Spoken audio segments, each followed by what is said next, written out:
Welcome to week 2 on the MOOC course of Management Concepts. In this week, we are going to deliberate on the performer's perspective of management. By performer's perspective, we are looking towards the role of a manager and his terrain of activities. By doing so, we are going to look forward to some key questions like who performs this management, what are the key managerial roles and skills, what are the different levels of management, what are different types of managers at these levels of management, how do managers perform their tasks, and how changes are impacting the managerial job in the contemporary times. All these questions will be answered in this whole week discussion and deliberation. Let's start by looking at the performer's perspective. Well, it is often said that management is an art of getting work done. Now, whose art we are talking about? It is the manager. A manager is responsible for the individuals in an organization and the other resources. He is the one who is responsible for delegating the task, role and responsibilities and also allocating the desirable amount of resources which are required to perform the task. Right man at the right job, right thing at the right time, in the right amount. That is what the responsibility of a manager is.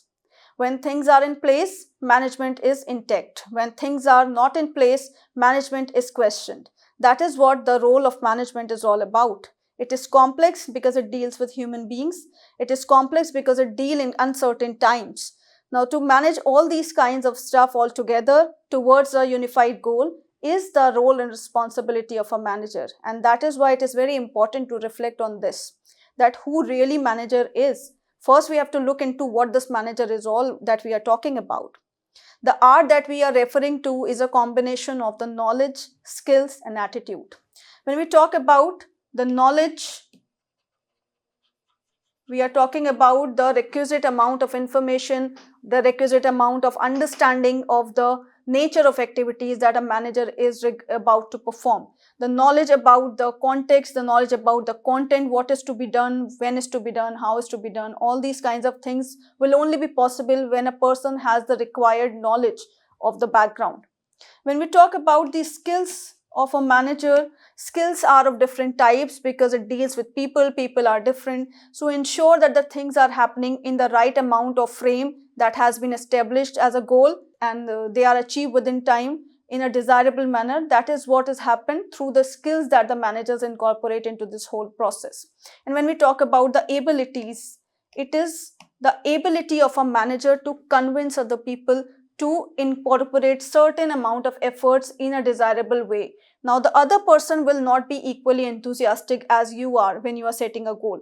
So, to incorporate and infuse the same energy into this whole process and to create that vision, to align the individual goals with the organizational goals are some of the key roles and responsibilities that a manager performs. That is why manager is a very important key resource of an organization that helps to ensure and assemble all the other resources which are tangible, intangible, and the human resource in an organization. He basically harmonizes the efforts of all of these resources together towards the attainment of the goal.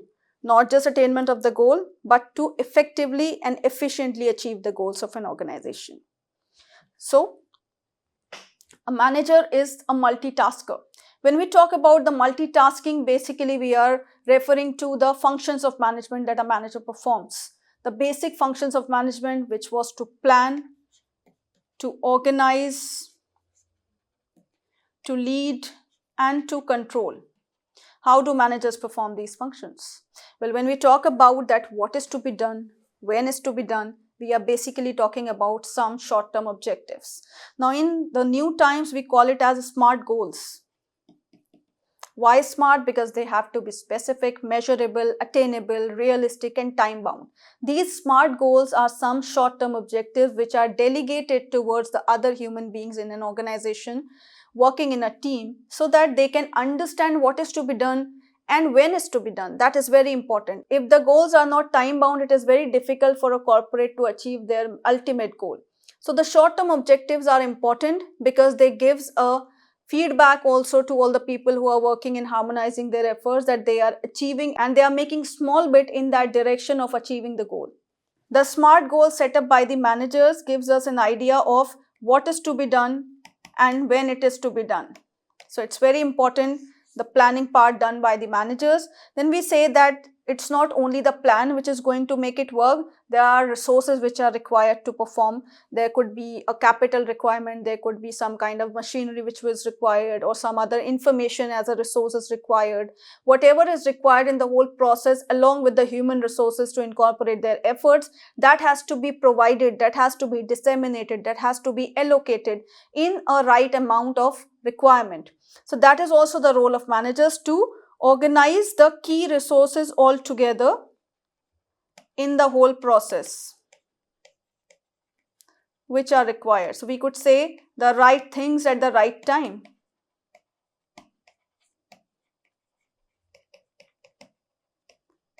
And leading, constantly guiding, constantly motivating the team members is a role that is being performed by managers all the time. Simultaneously, when they are planning, they are guiding. Simultaneously, when they are organizing the resources, they are motivating people all together so that they can also contribute their efforts in a desirable way.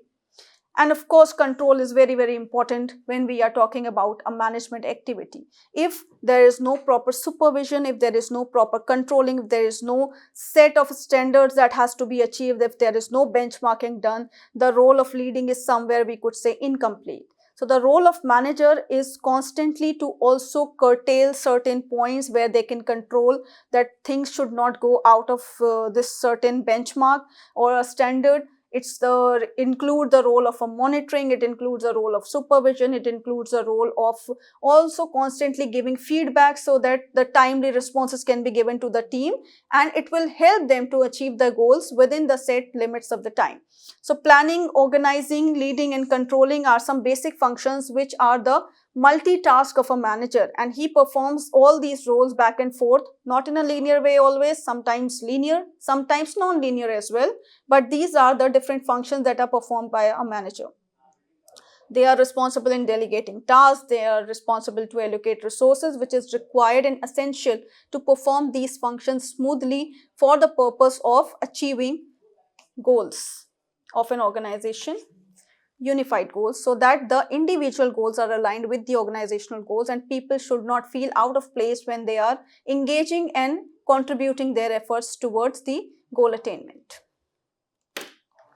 Let us also reflect on the corporate views of manager, that we are talking about the managers are making efforts and creating and harmonizing an ecosystem in which all the other resources will contribute together towards a goal.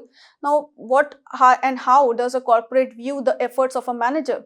We are going to reflect on the viewpoint of Ratan Tata. Mr. Ratan Tata is an Indian industrialist and a former chairman of Tata Group. According to him, it is during the bad times that a skilled manager lays firm foundations for future growth. Now here basically Ratan Tata is referring to the vision skill of a manager, wherein they are talking about the crisis management. Like in the crisis time, it becomes really relevant and more important to reflect on the skills of a manager. And the real skills are basically shown in that time when we could say that there is no solution out.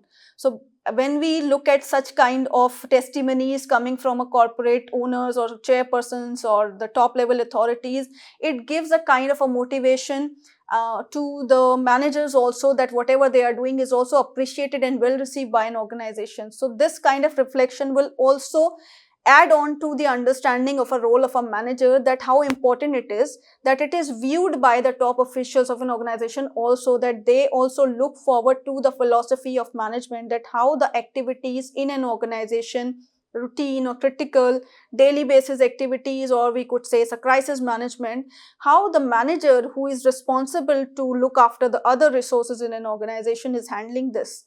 And all these are well received at the top level of organization as well. In the other perspective, we could see the perspective of Steve Jobs, who is a co-founder of Apple. He talks about management as an art of persuading people to do things that they do not want to do. Well, this is very obvious that the other people will not be obviously looking at the scenario in a similar way that you are looking. So the goals which have been set by a manager will not be seen as equally in a similar way as by the team members.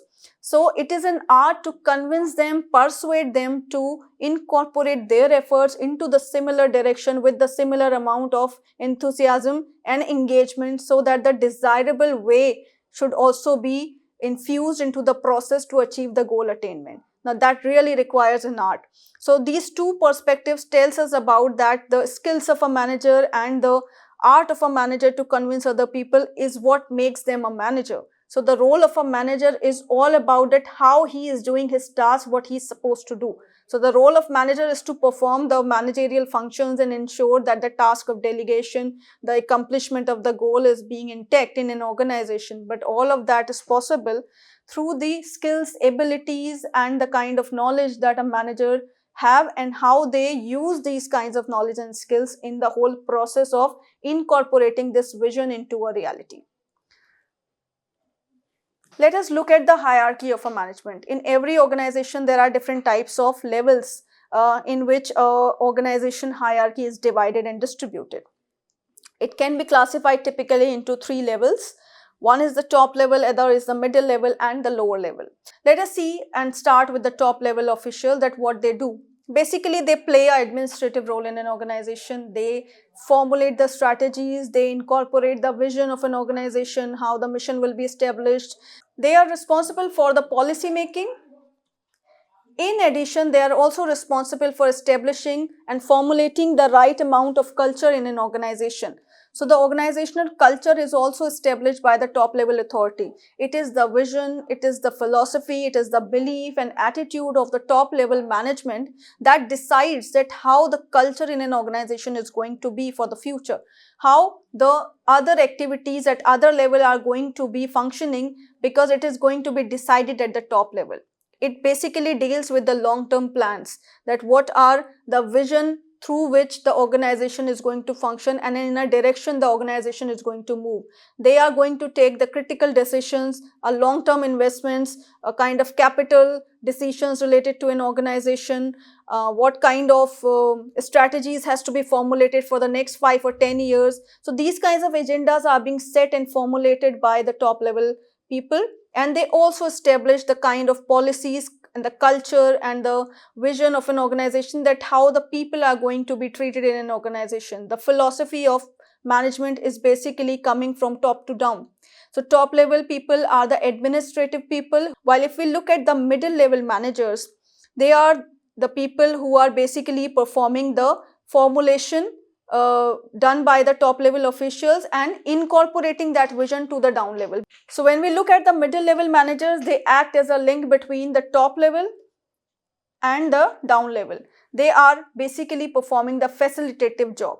They are also performing some tactical jobs if required. If not, basically they are more importantly involved into some kind of human skills, because that interpersonal skills are required at this level, wherein they have to deal more with the communication with the top level officials, where they are reporting back, where they are providing the functioning, what is happening in an organization, where they are reporting them to the hustles of an organization, what kind of resources, how the short-term objectives are set. All these will be done in line with the policy making of an organization.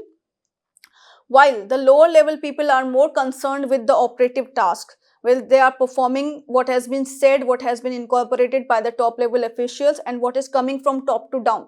So basically the lower level people involves the first line managers, who are involved in the supervision of the factory level people, or you could say the lower level managers, where they are looking forward towards the team leaders and some kind of people who are involved into the tactical operations. So basically they are the operative unit of an organization, where whatever has been formulated by the top level officials is performed at the lower level.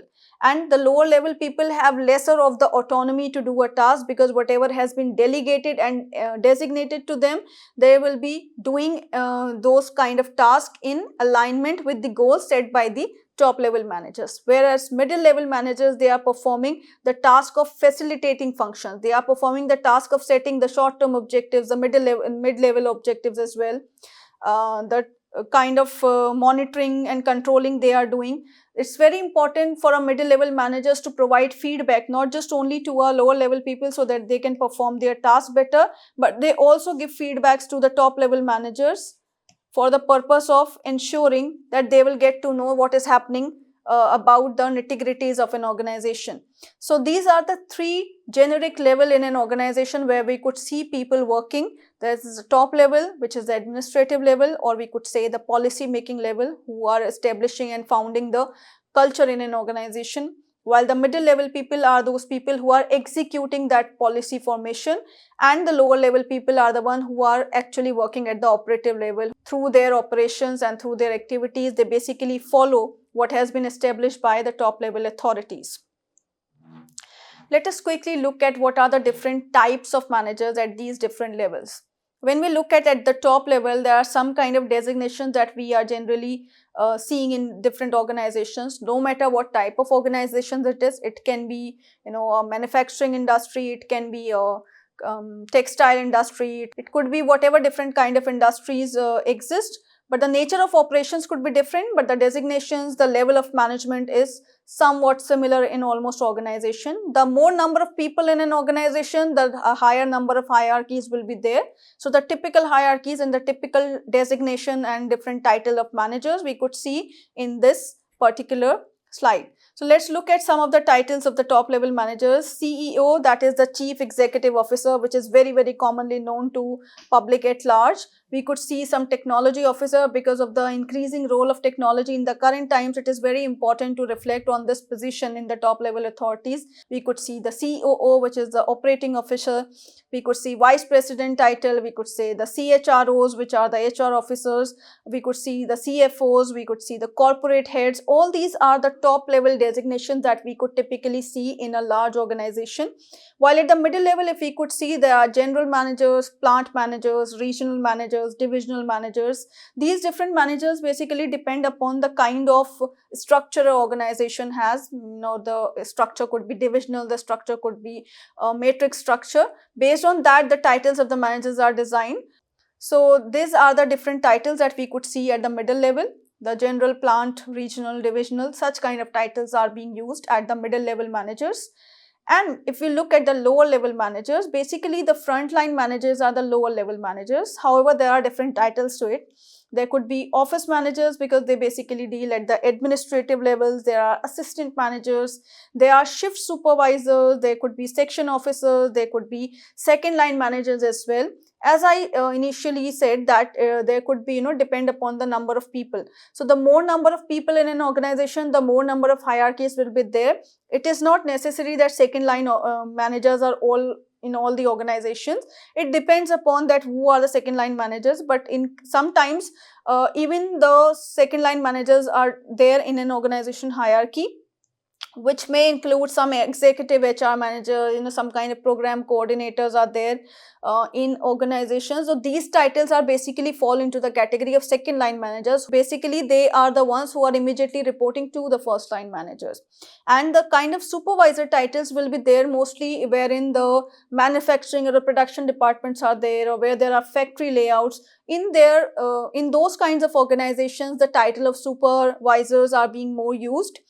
As compared to assistant managers and the office managers or store managers will be there. So it depends upon the different organizations. The title will be different, but the similar position and the role will be performed by these first line managers and the second line managers. And then there will also be the non-managerial level, which is below the lower level of employees, but it is also included into the lower level management. There are also sometimes, some kind of trainees, students who went for their internships. They are also sometimes included as a part of the human resource. So they will also be included in that hierarchy in a manner in which they will be reporting back to some of the executive managers, which are maybe the second line or maybe the first line, depending upon the case of an organization hierarchy. But typically, there are three levels, which are the top level, middle level and lower level. And in lower level, we could see the managerial employees as well, plus the non-managerial employees as well.